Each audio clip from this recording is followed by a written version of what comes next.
Hello everyone, আপনারা প্রত্যেকে কেমন আছেন? আশা করি ভালো আছেন। আমিও বেশ ভালোই আছি। আজকে যে রেসিপিটা আপনাদের সামনে শেয়ার করব, এটা আমি কিন্তু বানাইনি, এটা আমার মেয়ে বানিয়েছে।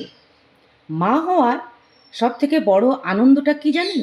যখন নিজের সন্তান একটু একটু করে বড় হতে থাকে আর নিজের হাতে কিছু করতে শেখে। আজ আমার মেয়ে নিজের হাতে ডিম ভাপিয়ে রান্না করেছে। হয়তো এটা কোনো বড় রেসিপি নয়, কিন্তু একজন মায়ের কাছে এটা অনেক বড় পাওয়া।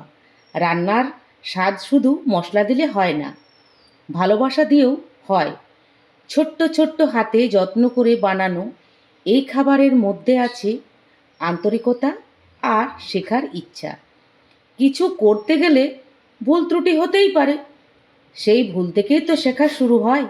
এরকম রান্না প্রায় সময়ই আমার মেয়ে করার জন্য বায়না ধরে, আর এই ছোট্ট ছোট্ট চেষ্টাগুলো দেখে আমার ভীষণ ভালো লাগে। মনে হয় নিজের দায়িত্ব ও নিজে নিতে শিখছে। আর সব কাজ যে নিখুঁত হবে তা কিন্তু নয়, চেষ্টা আর সাহস এগুলো থাকতে হবে। আপনাদের বাড়ির ছোট্ট সদস্য যদি কখনো রান্নাঘরে কিছু বানাতে চায়, তাকে বকাঝকা না করে উৎসাহ দিবেন, পাশে দাঁড়িয়ে সাহস দিবেন, প্রশংসা করবেন। দেখবেন আপনি আপনাদের সন্তান অনেক কাজ শিখে গেছে। প্রত্যেকেই চায় নিজের প্রশংসা, আর ভালোবাসা দিয়ে তৈরি খাবারের স্বাদই হয় আলাদা।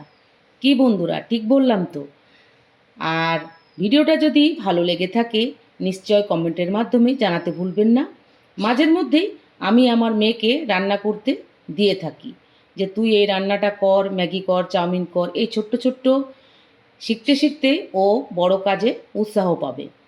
তো ভিডিওটা আজকে আমার এ পর্যন্তই। আবারও দেখা হবে নতুন একটা ভিডিওর সাথে। আজকের মতো আসি, টাটা।